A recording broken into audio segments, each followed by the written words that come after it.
बार बार washroom जाने से परेशान, रात की नींद डिस्टर्ब होती है, यूरिन का फ्लो भी धीमा हो गया है और ब्लैडर प्रॉपरली खाली नहीं होता है। कहीं आपको बीपीएस तो नहीं है, यानी कि एनलार्ज प्रोस्टेट? अगर है तो अब दिमाग में तुरंत सवाल आता है, डॉक्टर साहब क्या इस प्रॉब्लम का सॉल्यूशन मेडिसिन या प्रोसीजर होगा? तो मैं अपनी डाइट और लाइफस्टाइल से कुछ कंट्रोल कर सकता हूँ? तो इस सवाल का मैं आज सिंपल सा जवाब देने वाला हूँ। आज के वीडियो में हम बात करेंगे कि कौन सी डाइट, लाइफस्टाइल और एक्सरसाइज हैबिट्स पेशेंट को एनलार्ज प्रोस्टेट से रिलीफ दे सकती है और पीएई के बाद रिकवरी और स्ट्रॉन्ग बन सकती है। इस वीडियो के एंड तक बने रहिए ताकि आपको एक क्लियर रोड मैप मिल सके। नमस्कार दोस्तों, मैं doctor Ajit Yadav, intervention radiologist. मैं एडवांस नॉन सर्जिकल प्रोसीजर के जरिए लोगों का ट्रीटमेंट करता हूं ताकि उन्हें बिना सर्जरी के फास्ट रिकवरी और बेटर क्वालिटी ऑफ लाइफ मिल सके। और आपको भी कोई डाउट हो तो कमेंट बॉक्स में जरूर पूछिएगा, मैं आपको पर्सनली जवाब देता हूँ। सबसे पहले स्टेप बाय स्टेप समझते हैं कि आज की वीडियो में मैं आपको क्या बताने वाला हूँ। तो शुरू से सबसे पहले बेसिक इंपॉर्टेंट चीज है हाइड्रेशन। अक्सर पेशेंट सोचते हैं कि अगर पानी कम पिएंगे तो टॉयलेट भी कम जाना पड़ेगा, लेकिन ये सोच गलत है। अगर आप पानी कम पीते हैं तो यूरिन और ज्यादा कंसंट्रेटेड हो जाता है और ये ब्लैडर को इरिटेट करने लगता है, जिससे अर्जेंसी और फ्रीक्वेंसी बढ़ जाती है। इसलिए दिन भर में पानी को इवनली पीजिए, ना ज्यादा ना कम। जितनी प्यास लगे उतना पानी जरूर पीजिए। बस एक सिंपल रूल याद रखिए, रात को सोने से 2 घंटे पहले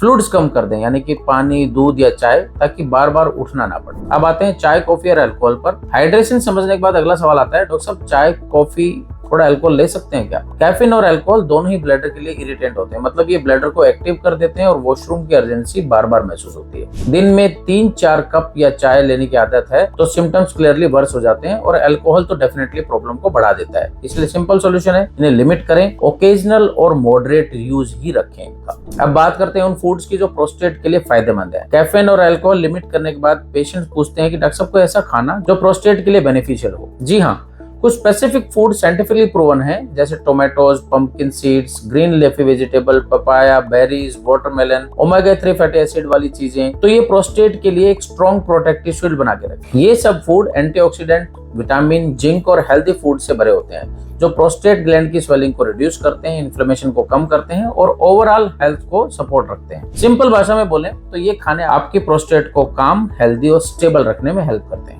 एक चीज और बहुत जो इग्नोर होती है, फाइबर डाइट, यानी कि अगर कॉन्स्टिपेशन है तो उसको इग्नोर ना करें। अगर कॉन्स्टिपेशन होता है तो प्रेशर ब्लैडर पर और प्रोस्टेट दोनों पर पड़ता है और सिम्टम्स और ज्यादा बढ़ जाते हैं। इसलिए खाने में फ्रूट्स, सब्जियां, होल ग्रेन ये जरूर इंक्लूड करें, यानी कि एक बैलेंस्ड हाई फाइबर डाइट, ताकि बावल और यूरिनरी ब्लैडर दोनों हेल्दी और स्मूथ रहें। चलिए बात करते हैं कि अवॉइड क्या करना है। जितना हमने हेल्दी खाने की बात की, उतना ही जरूरी है कि क्या अवॉइड करना चाहिए। प्रोसेस्ड फूड, ऑयली चीजें, फ्राइड स्नैक्स, रेड मीट, ये प्रोस्टेट के लिए ठीक नहीं है। स्पाइसी फूड भी ब्लैडर को इरिटेट करते हैं, इसलिए जितना कम हो उतना अच्छा है। सिम्टम्स भी उतने मैनेज कर पाएंगे। अब चलते हैं लाइफस्टाइल हैबिट्स की तरफ। डाइट के साथ साथ लाइफस्टाइल भी उतना ही जरूरी है। अगर आप पूरा दिन बैठे रहते हैं तो प्रोस्टेट के लिए ठीक नहीं है। थोड़ा चलना फिरना जरूरी है, जैसे लगभग 30 से 40 मिनट की ब्रिस्क वॉक, हल्का साइकिलिंग या स्विमिंग। ये एक सिंपल एक्सरसाइज है, कैगल एक्सरसाइज। इसमें हम बोलते हैं कि पेल्विक मसल्स को अंदर खींचें और रिलैक्स करें, जैसे आप यूरिन को रोकते हैं। एक्सरसाइज यूरिन लीक और बार बार बाथरूम जाने की प्रॉब्लम को काफी ठीक कर सकती है। मतलब थोड़ी सी एक्टिविटी और एक छोटी सी एक्सरसाइज आपकी रिकवरी में बड़ा फर्क ला सकती है। अब आते हैं बीपीएच के ट्रीटमेंट, प्रोस्टेटिक आर्टरी एम्बोलाइजेशन के बाद। अगर किसी का पीएई हुआ है तो पेशेंट मुझसे पूछते हैं कि डॉक्टर साहब पीएई प्रोसीजर तो करा लिया, रिकवरी में क्या ध्यान रखें? तो प्रोस्टेटिक आर्टरी एम्बोलाइजेशन एक pin hole non surgical treatment है। इसमें कट या स्टिच नहीं होता, पेशेंट सेम डे डिस्चार्ज हो सकता है। इसका मतलब आप अगले ही दिन से आप अपनी नॉर्मल रूटीन स्टार्ट कर सकते हैं। रिकवरी से पहले कुछ रूल फॉलो करने होते हैं कि पहले 1-2 हफ्ते में हैवी